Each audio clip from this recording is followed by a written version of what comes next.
paz na guia, Deus que me alumia. O Clube do Ouvinte RU Nossa Senhora de Guadalupe traz até você a Bíblia. Nos defende dos perigos, dos inimigos da vida.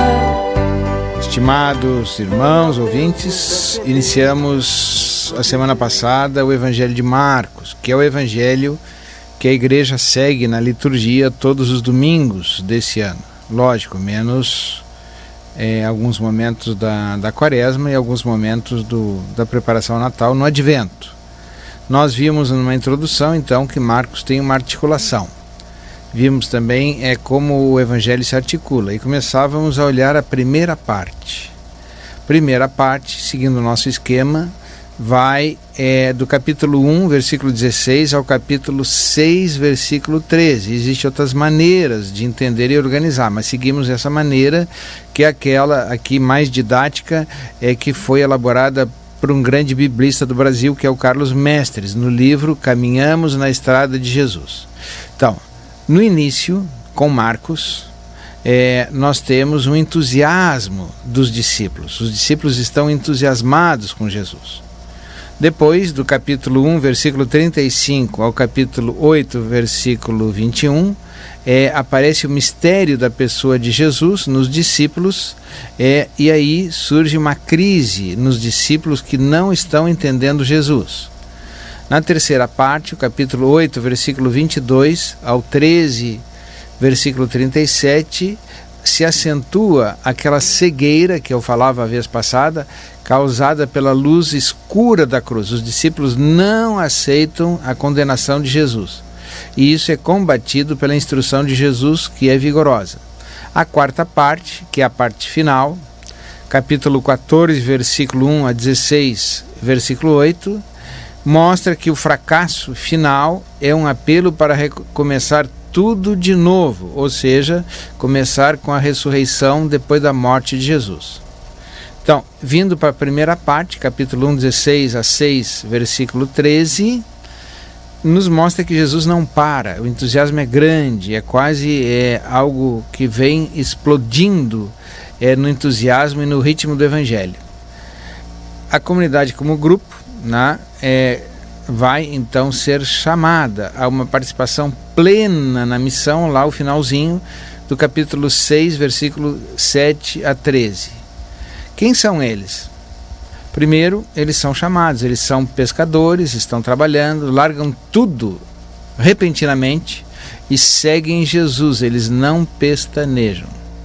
Seguir Jesus supõe uma ruptura, eles entram em um novo grupo, numa nova comunidade que é itinerante. Um autor famoso, alemão, chama-os de itinerários carismáticos itinerantes. Ou seja, eles largam tudo, e largar tudo naquela época, largar a família, era se encontrar na rua de ninguém. Eles acompanham Jesus por todo o campo, na sinagoga, nas casas de pescadores, nos campos. Estamos no capítulo 1, versículo 21, nas casas de pecadores, capítulo 2, versículo 15, nos campos também, capítulo 2, versículo 23. Ao longo do mar, onde o povo os procura, também eles estão junto de Jesus, mas além disso eles ficam a sós com Jesus para poder interrogá-lo. Eles têm dúvidas. Vão na casa dele, em Nazaré, capítulo 6, versículo 1, e convivem. Participam de uma dureza da nova caminhada. Eles não têm tempo, às vezes, nem para comer, diz o capítulo 3, versículo 2. Sentem-se responsáveis por Jesus, cuidam de Jesus. Capítulo 4, versículo 36. A convivência íntima e familiar gera até apelidos entre eles, Filho do Trovão, Boanerges, e assim por diante. Andando com Jesus, eles seguem uma nova linha de vida. Eles não observam mais algumas regras judaicas. Por exemplo, eles escolhem espigas em dia de sábado e por isso são criticados fortemente pelos fariseus. Entram na casa de pecadores, o que um judeu normalmente não poderia fazer sob pena de se tornar impuro. Comem sem lavar as mãos, o que também era vetado aos judeus e por isso observam críticas dos fariseus. Não insistem mais no jejum, diz Jesus, estando com eles o noivo, por que fazer jejum no casamento? Criticados e condenados pelos fariseus, Jesus os defende. Então vejam vocês, eles se distanciam das posições anteriores, conhecem o mistério do reino, ao contrário dos demais, a eles é revelado o mistério, a outros não entendem, porque eles são do círculo mais íntimo, é preciso se aproximar de Jesus para entender o mistério. São a nova família de Jesus. Então, há uma nova família, eles deixaram a família anterior e recebem de saída a missão de anunciar a boa nova e expulsar demônios no capítulo 3, versículos 13 a 14. Qual é a raiz do entusiasmo? A raiz do entusiasmo é a difusão crescente da boa nova, que está em vários versículos. Capítulo 1, versículos 28 a 45, capítulo 2, versículos 2 a 12, capítulo 3, versículos 7 a 10, e também isso se acompanha de gestos prodigiosos, chamado dinameis, milagres, traduzindo do grego. Há uma procura, os excluídos o procuram. Esses são os possessos, doentes, leprosos, paralíticos, pecadores, publicanos. Desde o início, desde o capítulo 1, Jesus é fortemente procurado, junto com os discípulos. Eles estão até estarrecidos diante do resultado daquilo que Jesus traz. Não só a multidão, mas também os discípulos. No entanto, existe um conflito crescente com autoridades locais, com os próprios parentes de Jesus e com o povo de Nazaré. Já aparece a ameaça de morte a Jesus no primeiro capítulo, no segundo capítulo, capítulo 2, versículos 6 a 11. Os fariseus procuram matar Jesus. No capítulo 3, versículos 5 a 6, de novo. Então, os discípulos se definiam melhor em meio ao conflito. Se achava que o reino de Deus estava presente. Isso é o início, porém, logo, metaforicamente, vão surgir curvas, lombadas na estrada de Jesus. Vão surgir desencontros e questionamentos depois desse grande entusiasmo inicial. Eles ainda não sabem a quem estão seguindo, eles só observam os resultados e parece que entendem o reino dos céus quando Jesus lhes explica. Nós vamos ver até o fim como eles estão obtusos e cegos. Eles imaginam uma coisa com Jesus, na realidade é outra. O ápice disso é quando Pedro, Jesus preso, nega o seu mestre 3 vezes diante dos judeus. Então a bondade de Jesus, as expectativas sobre o reino e o Messias eram altamente entusiasmantes. Então devemos nós meditar à luz do Evangelho de Marcos. Qual foi o nosso primeiro entusiasmo? Quem tem a imagem certa de Jesus? Será que nós realmente seguimos Jesus do Evangelho? São Jerônimo chegava a dizer que quem não conhece o Evangelho não conhece Jesus. São Jerônimo, que é o patrono da Bíblia na Igreja Católica, foi o tradutor da Bíblia para o latim. Então é bom perguntar, será que nós amadurecemos, fizemos todo o caminho da iniciação cristã? Será que nós já temos uma compreensão madura, sujeita a suportar qualquer incompreensão? Esta é a grande pergunta que surge aqui. Então, no Evangelho também se revelam essas primeiras incompreensões. Em primeiro lugar, os discípulos, lá no capítulo 1, versículo 37, ouvem de Jesus: bom, não vamos ficar aqui curtindo o resultado, vamos para outros lugares, vamos em frente. É para isso que eu vim, de Jesus no capítulo 1, versículos 37 e 38. Depois, na parábola do semeador, as parábolas estão no capítulo 4 de Marcos, eles não compreendem a parábola, né? Então, como é que podem entender as outras parábolas se essa que é a mais simples, a palavra de Deus semeada, não lhes é compreensível? Jesus disse: prestem atenção no que vocês ouvem, porque com a mesma medida com que medirem, vocês também serão medidos e lhes será tirado mais ainda. Para aqueles que têm alguma coisa, será dado mais ainda. Para aquele que nada tem, será tirado mesmo aquilo que tem. Então Jesus os adverte, como adverte a nós. O que nós compreendemos e o que nós não compreendemos. Logo adiante, surge então uma certa tempestade no mar, e eles gritam: não te importas que nós pereçamos, dizem a Jesus, com medo de afundar, como havia grandes naufrágios ali de uma hora para outra, quando o mar se encarpelava no lago de Genezaré. No fim, Jesus calma e diz: vocês não têm fé? E eles se admiram: quem é este que até o mar e o vento obedecem? São as tempestades que está sujeito o caminho do Evangelho para aqueles que se identificam com Jesus e ainda não têm fé suficiente. Então, nós vamos agora então fazer um intervalo e voltamos logo depois então da nossa página musical.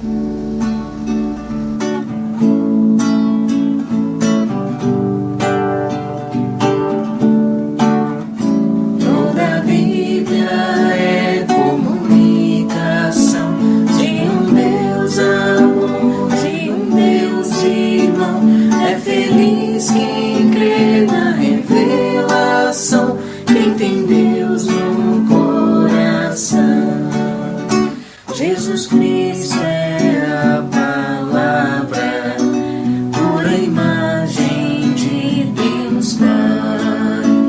Ele é vida e verdade, a suprema caridade. Toda a Bíblia é comunicação de um Deus amor, de um Deus irmão. É feliz quem crê na revelação, quem tem Deus no coração.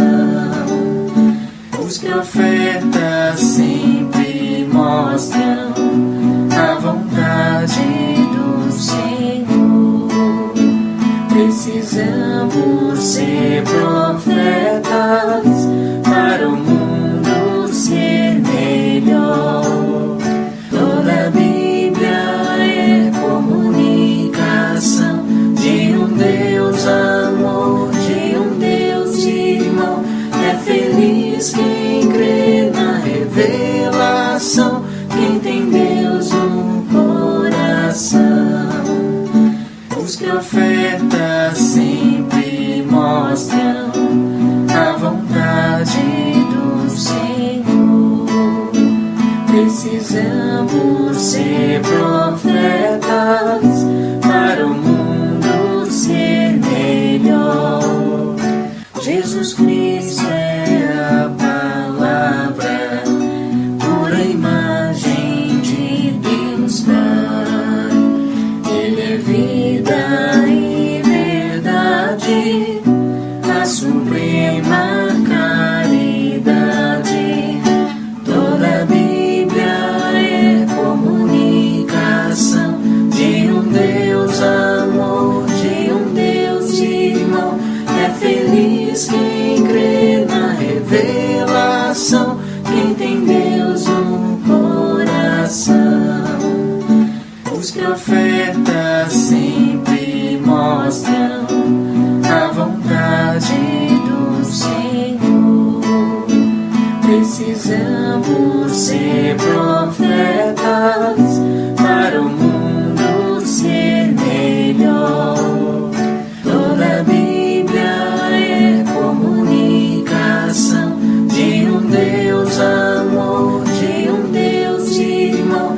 É feliz quem crê na revelação, quem tem Deus no coração. Os profetas sempre mostram a vontade do Senhor. Precisamos ser profetas para o mundo ser melhor. Toda a Bíblia é comunicação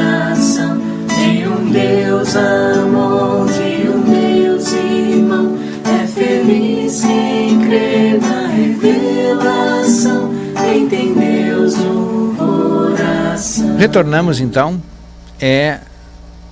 a questão da compreensão dos discípulos e as dúvidas que vão aparecendo. Também a sua falta de fé. Logo depois, da tempestade do mar, Jesus, vendo a multidão, comprimido pela multidão, percebe que alguém lhe tocou. O lugar era deserto, já era tarde, e muito tarde para que pudessem mandar o povo embora, e eles estão preocupados como haverá pão para tanta gente.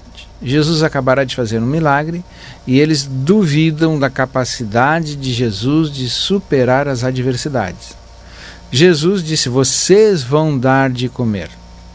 E Jesus pega os 5 pães e os peixes que ali estavam, multiplica e diz que os discípulos deverão alimentar a multidão e não enviá-la embora, mandá-la para casa. Eles não tinham entendido nada a respeito dos pães e do seu coração, que estava endurecido. Coração endurecido é o adjetivo que é usado para o povo de Deus que saía do deserto e queria voltar atrás quando liberado do Egito no Êxodo, capítulo 6, versículo 52. Jesus diz que eles têm um coração endurecido e quase se encontra aí a um nível de ruptura dos discípulos. E Jesus volta a dizer sobre o puro e o impuro: quem tem ouvidos para ouvir, ouça. Então, nem vocês têm inteligência para entender as coisas? Então começa a surgir e a aumentar essa crise. No ponto crítico, há uma aparente ruptura, no capítulo 8, versículos 14 a 21. Então, pela primeira vez, eu vou ler um texto aqui, para que nós possamos, então, acompanhar a Bíblia literalmente. Diz assim: eles haviam esquecido de levar pães e tinham apenas um pão no barco. Ele recomendou, então, cuidado. Guardai-vos do fermento dos fariseus e do fermento de Herodes. Eles, no entanto, refletiam entre si por que não tinham pães. Mas percebendo, ele disse: por que pensais que é por não terdes pão? Ainda não entendeis e não compreendeis? Tendes o coração endurecido. Tendes olhos e não vedes, ouvidos e não ouvis. Não vos lembrais de quando parti os 5 pães para 5.000 homens, quando cestos cheios de pedaços recolhestes? Disseram-lhe 12, e dos 7 para 4.000, quantos cestos de pedaços recolhestes? Disseram 7. Então Jesus lhe disse: nem assim compreendeis? Então, essa é a cegueira dos discípulos que vai se acentuando. Eles estão com o coração endurecido e por isso são chamados por Jesus no apito, são realmente repreendidos fortemente. Qual é a causa do desencontro?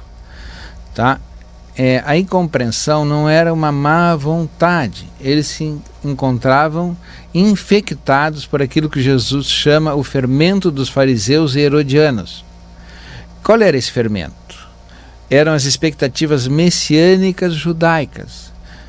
O Salvador devia ser um Messias rei, conforme o capítulo 15, versículo 9, santo ou sacerdote, ou subversivo, ou doutor, ou juiz, ou profeta. Cada um, conforme os seus interesses e classe social, esperava um tipo de Messias diferente. Nenhum grupo esperava um Messias servo, aquele de Isaías, servo que vai sofrer e ser a salvação de todos, que está em Isaías 42, Isaías 49, Isaías 50, e no canto culminante dos 4, Isaías 52, versículo 13 a 53, versículo 12, como é lido na Páscoa. Então, Jesus vai sofrer, ser maltratado, condenado e morto.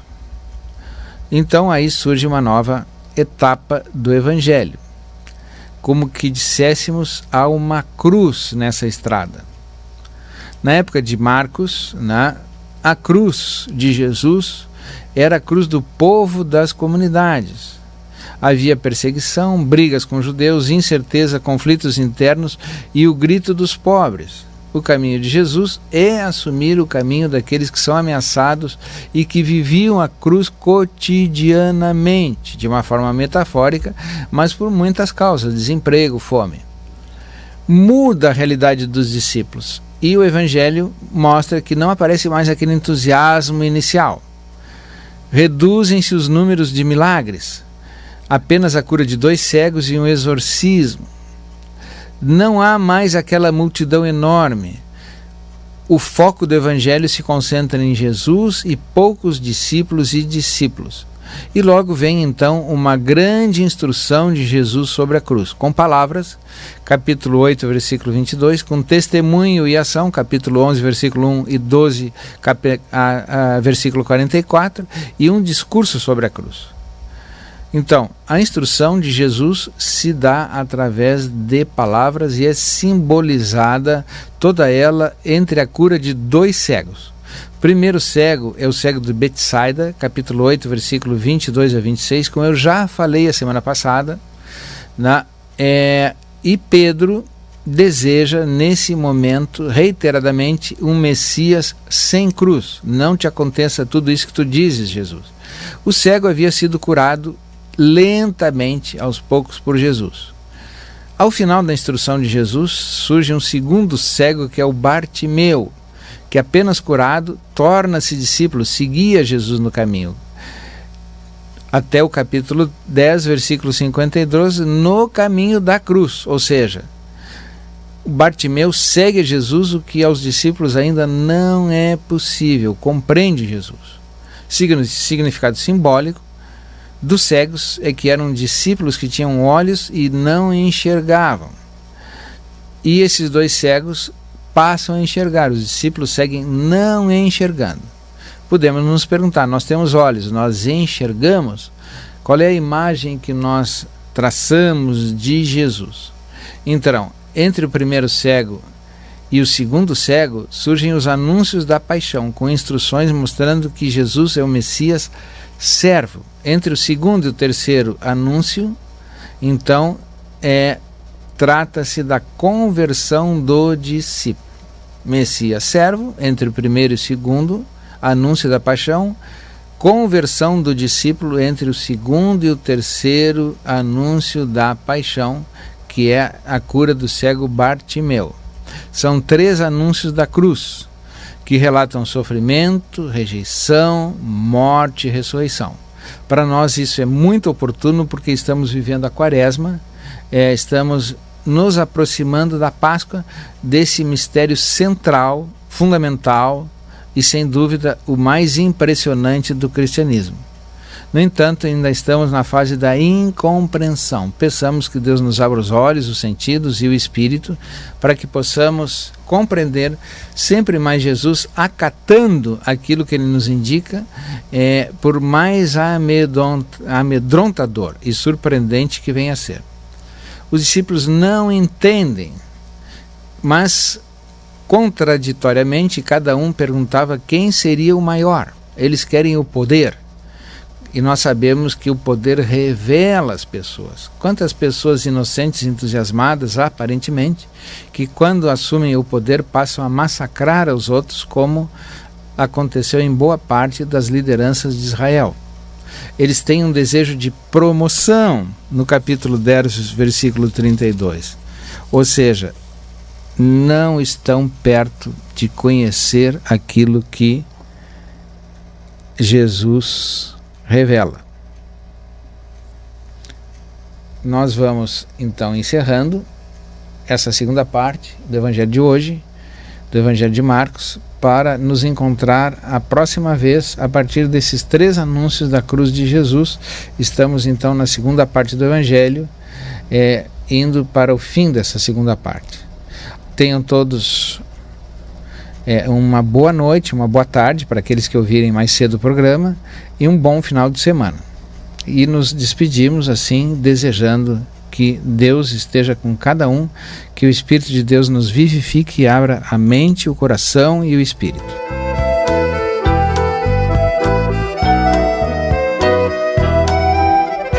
Luz na frente, paz na guia, Deus que me alumia. Seja um missionário da evangelização. Participe do Clube do Ouvinte. Um oferecimento Rádio Universidade, uma emissora da Arquidiocese de Pelotas. Dos inimigos da vida, vem, ó Deus, nos defender, nos proteger. Vem.